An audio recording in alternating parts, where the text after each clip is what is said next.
So here's the basic version with binding across the leg. Now this is tough because when you do the bind, it creates a twist in the torso that makes it pretty intense on the right hip. It's a deep stretch. And oddly enough, like I guess the way the leg is rotated, I feel that not only in my adductors, but also in my hip flexors and quads, I guess because the knee is bent here and I'm pulling the attachment points kind of away from the knee. And that little kind of twist just in this position here can already feel that the strain wants to go into the knee, but I'm doing a couple of things action-wise that's holding it back. Now the more advanced variation, and what I mean by advanced is it's gonna require a lot more range of motion in your hips and access to that rotation of the thigh bone, and that's gonna of course put you at higher risk for knee pain. So the idea is that we'll have to learn how to rotate the thigh bone more. All right, so the standing variation of half lotus, which would be Ardha Baddha Padma Uttanasana.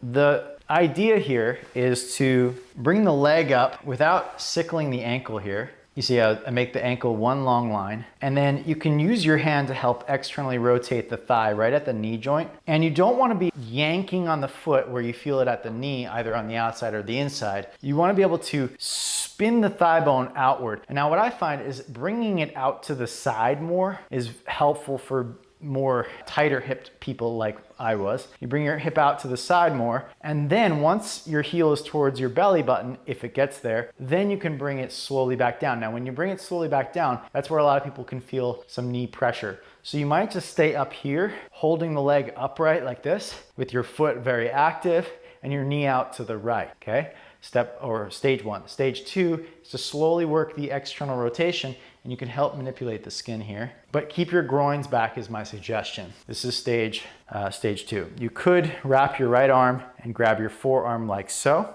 And then stage three, potentially you grab your foot or toe and bow for Uttanasana variation. You might find it way more accessible if you sit up on a blanket.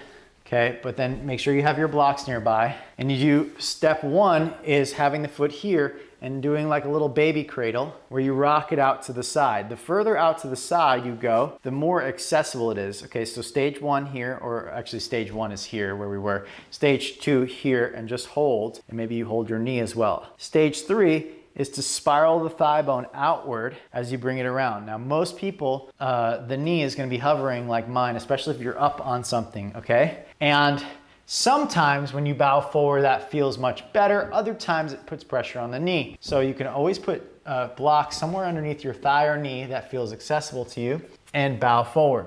If you're adding one of the two binds, bind number one is hand to the foot, so turning away from the foot in order to bind. It's like a twist to get there, right? And then trying to bow back towards the foot.